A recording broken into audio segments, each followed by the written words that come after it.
Good morning everyone, welcome to general study. আজ 18ই June, আর আজকের দিনে কিছু গুরুত্বপূর্ণ কারেন্ট অ্যাফেয়ার্স নিয়ে আমরা আলোচনা করব। আজ ওটা কোশ্চেন অ্যান্সার, অর্থাৎ এমসিকিউ এর মাধ্যমেই হবে, আর এমসিগুলো বাংলা এবং ইংলিশ দুটো ল্যাঙ্গুয়েজে থাকবে তোমাদের সুবিধার জন্য। আর এই পিডিএফটা রেডি করা আছে, নিচে লিঙ্ক দেওয়া আছে, ওখানে তোমরা ডাউনলোড করে নিতে পারো। আর পিডিএফের মধ্যে অ্যান্সারগুলো অন্য কালার দিয়ে হাইলাইট করা আছে, যাতে তোমরা পিডিএফটা ডাউনলোড করে পরে দিয়ে রিভাইজ করতে চাও তো তোমাদের কোনো অসুবিধা না হয়। তো চলো শুরু করা যাক। শুরু করে চ্যানেলটা অবশ্যই সাবস্ক্রাইব করে নিও ডেলি কারেন্ট অ্যাফেয়ার্সের এবং জেনারেল সায়েন্সের আপডেটের জন্য। তো প্রথম প্রশ্ন, Mahatma Gandhi national rural employment guarantee scheme, তো এই স্কিমের আওতায় শ্রমিকদের কর্মসংস্থান দেওয়ার জন্য ভারতের কোন রাজ্য শীর্ষস্থানীয় রাজ্যে পরিণত হয়েছে, অর্থাৎ কোন রাজ্যে সব থেকে বেশি পরিমাণ শ্রমিক কাজ পেয়েছে এই স্কিমের আওতায়? তো অপশানগুলো হচ্ছে উত্তরপ্রদেশ, গুজরাট, রাজস্থান, মধ্যপ্রদেশ। তো একের অ্যান্সার হবে অপশান এ, অর্থাৎ কোথায়? উত্তরপ্রদেশে সব থেকে বেশি পরিমাণ শ্রমিক এই স্কিমের আওতায় কাজ পেয়েছে। আর পরিমাণটা কত? প্রায় 57,12,975 জন ওয়ার্কার্স কাজ পেয়েছে। আর সরকার দ্বারা এটা অ্যানাউন্সমেন্ট করা হয়েছে, এই ডাটাটা, তথ্যটি 15ই জুন। নেক্সট কোশ্চেন নাম্বার 2, কোভিড-19 অভিযোগ রিজলিউশন সিস্টেম সম্পর্কিত নাগরিক সন্তুষ্টির বিষয়ে নাগরিকদের কাছ থেকে প্রতিক্রিয়া জানতে, অর্থাৎ ফিডব্যাক জানার জন্য সরকার কীরকমভাবে কাজ করছে জনগণের প্রতি। তো ফিডব্যাক জানার জন্য সরকার সম্প্রতি feedback call centres on public governance গঠন করেছে। তো সরকার কোন টেলিকমিউনিকেশন কোম্পানির সঙ্গে পার্টনারশিপ করে এই পোর্টালটি চালু করেছে? তো নামটা কি? Feedback call centre on public governance. তো অপশান হচ্ছে Vodafone Idea, Bharti Airtel, Reliance Jio. Option D হচ্ছে বিএসএনএল। তো দুইয়ের অ্যান্সার হবে অপশান ডি, অর্থাৎ কার সঙ্গে? ভারত সরকার বিএসএনএলের সঙ্গে পার্টনারশিপ করেছে পাবলিকদের মধ্যে থেকে প্রতিক্রিয়া বা ফিডব্যাক জানার জন্য কোভিড-19 সম্পর্কিত সরকার কীরকমভাবে হেল্প করছে বা কাজ করছে। আর এটি লঞ্চ করেছে কে? Launch by the union minister of state for personnel PG and pension doctor Jitendra Singh. 15ই জুন লঞ্চ করেছেন এই পোর্টালটি, feedback call centre on public governance. Question number 3, MSME খাতের কর্মীদের জন্য কোন ব্যাংক কর্তৃক সুরক্ষা বেতন অ্যাকাউন্ট, সুরক্ষা স্যালারি অ্যাকাউন্ট চালু করা হয়েছে? কোন ব্যাংক দ্বারা? তো অপশান হচ্ছে SBI, State Bank of India, Airtel payment bank, Jammu Kashmir bank. Option দিয়েছে পেটিএম পেমেন্ট ব্যাঙ্ক। তো তিনের অ্যান্সার হবে অপশান বি, অর্থাৎ এয়ারটেল পেমেন্ট ব্যাঙ্ক। আর কাদের জন্য? এমএসএমই খাতের কর্মীদের জন্য, micro small and medium enterprise কোম্পানিগুলিতে যে সমস্ত কর্মীরা কাজ করে তাদের জন্য এই স্কিমটি।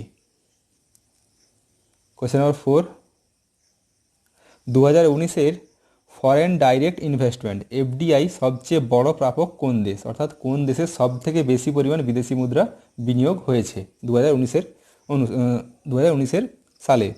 তো অপশান হচ্ছে France, United state, Russia. Option D হচ্ছে চায়না। তো চারের অ্যান্সার হবে অপশান বি, অর্থাৎ ইউনাইটেড স্টেটে সব থেকে বেশি পরিমাণ বিদেশি মুদ্রা বিনিয়োগ হয়েছে। আর পরিমাণটা কত? প্রায় 246 billion American dollar, USD, 246 billion dollar. আর এরপরে প্রথম হচ্ছে আমেরিকা, ইউএস, তারপর হচ্ছে চায়না, তারপর সিঙ্গাপুর, তারপর নেদারল্যান্ড, তারপর আয়ারল্যান্ড। এগুলো হচ্ছে টপ 5। আর ইন্ডিয়ার র্যাঙ্কটা কত তাহলে? ইন্ডিয়া রয়েছে 19 নম্বর র্যাঙ্কে। বিদেশি মুদ্রা বিনিয়োগের ক্ষেত্রে ইন্ডিয়ার র্যাঙ্ক হচ্ছে 19 নম্বর। Question number 5, world investment report 2020 অনুসারে united nation conference on trade and development ইউএনসিটিএডির এর হিসাবে 2019 সালে বিশ্বব্যাপী মোট এফডিআই কত ছিল? বিশ্বব্যাপী মোট 2019-এর ক্ষেত্রে এফডিআই কত ছিল, অর্থাৎ সব দেশ মিলিয়ে ফরেন ডাইরেক্ট ইনভেস্টমেন্ট সেটা পরিমাণটা কত ছিল 2019-এর ক্ষেত্রে? তো অপশান হচ্ছে ইউএসডি 1.54, অপশান বি হচ্ছে 1.82, 1.01, 1.99, সবগুলো আছে ইউএসডি ট্রিলিয়নে। তো 5-এর অ্যান্সার হবে অপশান এ, অর্থাৎ টোটাল যে ওয়ার্ল্ড ওয়াইড বিনিয়োগটা ছিল বিদেশি মুদ্রার এফডিআই, সেটা পরিমাণটা হচ্ছে 1.54 ট্রিলিয়ন, যেটা গত বছর অর্থাৎ 2018 থেকে প্রায় 3% বেড়ে গিয়েছিল। কিন্তু এরা আনুমানিক যে প্রেডিক্ট করছে সেটা হচ্ছে 2020-এর ক্ষেত্রে কিন্তু 40% কমে যাবে, -40% বিনিয়োগ কমে যাবে কোভিড-19 প্যান্ডামিকের কারণে 2020-এর ক্ষেত্রে। কোয়েশ্চেন নাম্বার 6, কোন ব্যাংক গ্রাহকদের জন্য তার আধার ভিত্তিক তাৎক্ষণিক ডিজিটাল সেভিংস অ্যাকাউন্ট সুবিধা পুনরায় চালু করেছে, অর্থাৎ অনলাইনের মাধ্যমে তাৎক্ষণিক ডিজিটাল সেভিংস অ্যাকাউন্ট খুলতে পারে কোন ব্যাংক? এটা মাঝে বন্ধ করে দিয়েছে, তো পুনরায় সেটা চালু করেছে কোন ব্যাংক? অপশান হচ্ছে SBI, IDBI, PNB. Option D হচ্ছে বিওবি। তো 6-এর অ্যান্সার হবে অপশান এ, অর্থাৎ স্টেট ব্যাংক অফ ইন্ডিয়া পুনরায় এটি চালু করে দিয়েছে। কার মাধ্যমে? ইয়োনো প্ল্যাটফর্মের মাধ্যমে অনলাইন সেভিংস অ্যাকাউন্ট খোলার জন্য এটি চালু করেছে, ইয়োনো প্ল্যাটফর্মের জন্য। কোয়েশ্চেন নাম্বার 7, নাসার হিউম্যান এক্সপ্লোরেশন বা হিউম্যান যে স্পেস ফ্লাইটগুলো তার প্রথম মহিলা পরিচালক বা মহিলা ফিমেল ডাইরেক্টর, প্রথম নাসার মধ্যে প্রথম ফিমেল ডাইরেক্টর, তো তার নাম কি? তো অপশানগুলো এখানে দেওয়া রয়েছে। তো 7-এর অ্যান্সার হবে অপশান এ অর্থাৎ ক্যাথি লোড্রিস। নাসার প্রথম ফিমেল ডাইরেক্টর কোন ক্ষেত্রে? হিউম্যান স্পেস ফ্লাইটের জন্য। আর নাসার হেডকোয়ার্টার কোথায় রয়েছে? Washington DC. এটা প্রায় সকলেরই জানা, নাসার headquarter Washington DC. Question number 8, Dinu Ranadive. Dinu Ranadive কোন রাজ্যের একজন খ্যাতিমান সাংবাদিক এবং মুক্তিযোদ্ধা বা ফ্রিডম ফাইটার ছিলেন? দিনু রণদীভ, তিনি সম্প্রতি 95 বছর বয়সে মারা গিয়েছেন। তো কোন রাজ্যের ছিলেন? অপশানগুলো হচ্ছে Odisha, West Bengal, Maharashtra, option D হচ্ছে অন্ধ্রপ্রদেশ। তো 8-এর অ্যান্সার হবে অপশান সি অর্থাৎ কোন রাজ্যের? মহারাষ্ট্রের একজন ফ্রিডম ফাইটার এবং বিখ্যাত খ্যাতিমান সাংবাদিক ছিলেন।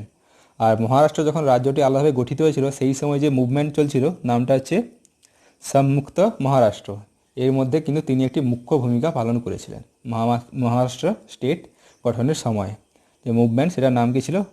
মুক্ত মহারাষ্ট্র। এর মধ্যে এই মুভমেন্টের জন্য তিনি একটি মুখ্য ভূমিকা পালন করেছিলেন। দিনু রণদীভ সম্প্রতি 95 বছর বয়সে তিনি মারা গিয়েছেন। কোয়েশ্চেন নাম্বার 9, কোন রাজ্যে রাজা পর্বা উৎসব পালিত হয়ে থাকে? তো অপশন রয়েছে মহারাষ্ট্র, ওড়িশা, আসাম, পাঞ্জাব। তো 9-এর অ্যান্সার হবে অপশান বি অর্থাৎ কোন রাজ্যে? ওড়িশাতে রাজা পর্বা নামের উৎসবটি 3 দিনের একটি অনুষ্ঠান, যেটা মনসুনের শুরুতে এটি প্রতি বছর পালন করা হয়ে থাকে। মনসুনের শুরুতে 3 দিনের একটি ইউনিক ফেস্টিভ্যাল। কোথায়? ওড়িশাতে। কোয়েশ্চেন নাম্বার 10, বিশ্বব্যাংক অনুসারে ওয়ার্ল্ড ব্যাংকের অনুসারে 2020-তে বিশ্ব অর্থনীতিতে অর্থাৎ ওয়ার্ল্ডে গ্লোবাল ইকোনমি তার কত শতাংশ কমে যাবে, সংকুচিত হবে বা কমে যাবে? তো অপশান হচ্ছে 5.2%, 5.0, 5.3, 5.8। তো 10-এর অ্যান্সার হবে অপশান এ অর্থাৎ 2020-তে কত পরিমাণ ওয়ার্ল্ড ইকোনমি বা গ্লোবাল ইকোনমি কত কমবে? 5.2% কমে যাবে। আর কিসের জন্য? ডিউটি কোভিড-19 প্যান্ডামিকের কারণে। 11 নম্বর, কোন ক্রিকেটার IIFL ফাইন্যান্সের ব্র্যান্ড অ্যাম্বাসেডর হিসেবে নিযুক্ত হয়েছেন? আর এই যে IIFL ফাইন্যান্স এটা একটি non banking finance company.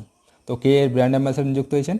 Rohit Sharma, Virat Kohli, MS Dhoni, option নিয়েছে শিখর ধাওয়ান। তো 11-এর অ্যান্সার হবে অপশান এ অর্থাৎ কে ব্র্যান্ড অ্যাম্বাসেডর হিসেবে নিযুক্ত হয়েছেন? রোহিত শর্মা, IIFL এর ফাইন্যান্স এর ব্র্যান্ড অ্যাম্বাসেডর। 12 নম্বর প্রশ্ন, কোন রাজ্য সম্প্রতি থ্যাঙ্ক মম নামের একটি গাছ লাগানোর ড্রাইভ বা উদ্যোগ শুরু করেছে? থ্যাঙ্ক মম নামের গাছ লাগানোর উদ্যোগ। তো অপশানগুলো হচ্ছে উত্তরাখণ্ড, মধ্যপ্রদেশ, পাঞ্জাব, অপশান ডি হচ্ছে কেরালা।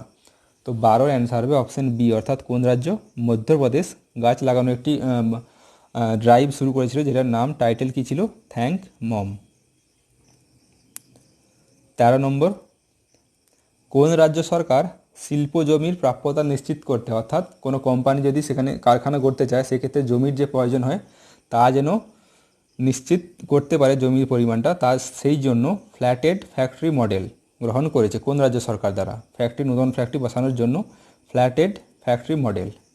তো অপশান হচ্ছে গুজরাট, তামিলনাড়ু, উত্তরপ্রদেশ, অপশান ডি হচ্ছে জম্মু কাশ্মীর। তো 13-এর অ্যান্সার হবে অপশান সি অর্থাৎ কোন রাজ্য? উত্তরপ্রদেশ উপযুক্ত বা পর্যাপ্ত পরিমাণে জমির জন্য ফ্ল্যাটেড ফ্যাক্টরি মডেল গ্রহণ করেছে। আর উত্তরপ্রদেশে Uttar Pradesh state industrial development authority দ্বারা এটি মুহিমটি শুরু করেছে, ফ্ল্যাটেড ফ্যাক্টরি মডেল। কোয়েশ্চেন নাম্বার 14, কোন সংস্থা PM কেয়ারসের জন্য পরবর্তী 3 বছরের জন্য নিরীক্ষক অর্থাৎ অডিটর হিসাবে কাজ করছে বা নিয়োগ করা হয়েছে? কোন সংস্থাকে 3 বছরের জন্য, পরবর্তী 3 বছরের জন্য? তো অপশান হচ্ছে SARC and associates, option B হচ্ছে ভিডিও ইন্টারন্যাশনাল, অপশান সি হচ্ছে Ernst and Young, option D হচ্ছে RSM ইন্টারন্যাশনাল। তো 14-এর অ্যান্সার হবে অপশান এ অর্থাৎ কাকে নিয়োগ করা হয়েছে? SAR কি সার্ক অ্যান্ড অ্যাসোসিয়েটকে পরবর্তী 3 বছরের জন্য PM কেয়ারসের অডিটর হিসাবে নিয়োগ করা হয়েছে। আর PM কেয়ারস মানে পুরো নামটা হচ্ছে prime minister citizen assistance and relief in emergency situation.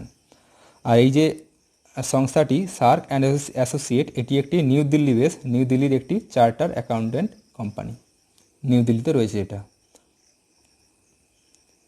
15, ভারতীয় NGOর নাম কি যা মনকো ফাউন্ডেশনের প্রিন্স অ্যালবার্ট ট্যুর দ্বারা টুর উপস্থিতিতে বায়োডাইভার্সিটি অ্যাওয়ার্ড 2020 জিতেছে।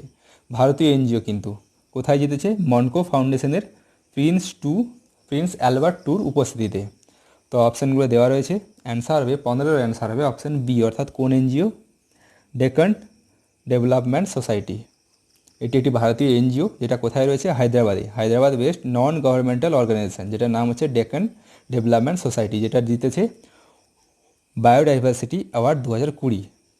আর এই অ্যাওয়ার্ডের সঙ্গে সঙ্গে প্রায় 40,000 ইউরো, যেটা ভারতীয় মুদ্রায় প্রায় 35 লক্ষ টাকার মতো অ্যাওয়ার্ডের সঙ্গে সঙ্গে এটি জিতেছে। বায়োডাইভার্সিটি অ্যাওয়ার্ড 2020 এবং সঙ্গে সঙ্গে যে প্রাইজ মানি সেটা হচ্ছে 40,000 ইউরো, ভারতীয় মুদ্রায় যেটার পরিমাণ প্রায় 35 লক্ষ টাকা। কোয়েশ্চেন নাম্বার 16,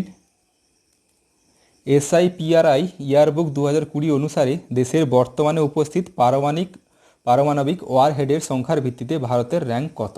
অর্থাৎ কোন দেশে কত পরিমাণ পারমাণবিক ওয়ারহেড রয়েছে সেই ভিত্তিতে ভারতের র্যাঙ্ক কত, আর এটা প্রকাশ করেছে লিস্টটিকে SIPRI ইয়ারবুক 2020। তো অপশান রয়েছে 3 নম্বরে, 4 নম্বরে, 6 নম্বরে, 5 নম্বরে। তো 16 অ্যান্সার হবে অপশান সি, অর্থাৎ ভারতের র্যাঙ্ক কত? 6 নম্বরে ভারত রয়েছে। তো টপে 1 নম্বরে আছে ইউএস, যার পারমাণবিক ওয়ারহেড হচ্ছে কত? 5,800 নিউক্লিয়ার ওয়ারহেড। ইউএসএ রয়েছে 5,800। সেকেন্ড পজিশনে রয়েছে রাশিয়া, যার ওয়ারহেড হচ্ছে 6,375। আর থার্ডে রয়েছে ইউকে 215, আর ইন্ডিয়া হচ্ছে 6 নম্বরে, যার পরিমাণটা কত? কোয়ান্টিটি 150, 150টি। তো টপে ইউএস, যার কাছে হচ্ছে 5,800, সেখানে ইন্ডিয়া রয়েছে 150টি পারমাণবিক ওয়ারহেড। আর থার্ড পজিশনে ইউকে, যার রয়েছে 215টি। তো টপ যে দুটো হচ্ছে ইউএস এবং রাশিয়া, ইউএসের কাছে 5,800 আর রাশিয়ার কাছে 6,375। নেক্সট 17 নম্বর, 500 বছরের পুরনো নিমজ্জিত মন্দিরটি ওড়িশায় সম্প্রতি কোন নদীর তলদেশে পাওয়া গিয়েছে? এটি সম্প্রতি নিউজে এসেছিল। তো 500 বছরের পুরনো একটি মন্দির ওড়িশায় কোন নদীর তলদেশে পাওয়া গিয়েছে?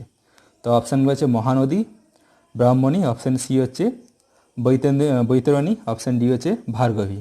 তো 17 অ্যান্সার হবে অপশান এ, অর্থাৎ কোন নদীর তলদেশে? মহানদীর নিচে পুরনো মন্দিরটি, 500 বছরের পুরনো মন্দিরটি পাওয়া গিয়েছে সম্প্রতি। কোথায়? ওড়িশার কটকের পদ্মাবতী এরিয়াতে। কোন নদীর তীরে? মহানদী নদীর নিচে। তো নেক্সট 18 নম্বর, তথ্য প্রযুক্তি পেশাদারদের সহায়তা করার জন্য পশ্চিমবঙ্গের মুখ্যমন্ত্রী মমতা বন্দ্যোপাধ্যায় যে পোর্টালটি চালু করেছে তার নাম কি? তো কাদের জন্য? আইটি প্রফেশনাল যারা সমস্ত কর্মচারীরা যুক্ত আছে তাদের জন্য। তো অপশান হচ্ছে চ্যাম্পিয়ন, উদ্যম সখী, অপশান সি হচ্ছে কর্মভূমি, অপশান ডি হচ্ছে অক্ষয় ঊর্জা। তো 18 অ্যান্সার হবে অপশান সি, অর্থাৎ যে পোর্টালটি চালু করেছে সেটার নাম হচ্ছে কর্মভূমি। কাদের জন্য? আইটি প্রফেশনাল, যারা আইটি সেক্টরে যারা কাজ করেন তাদের জন্য। তো এগুলো ছিল আজকে কিছু গুরুত্বপূর্ণ কারেন্ট অ্যাফেয়ার্স। ভিডিওটি ভালো লেগে থাকলে লাইক করে দিও, শেয়ার করে দিও, আর কমেন্টে জানিও কোশ্চেন রিলেটেড। যদি কিছু জানা থাকে বা কিছু বলা থাকে তোমরা কমেন্টে জানাতে পারো। তো চলো, thank you, Jai Hind, Jai Bharat, stay home and stay safe.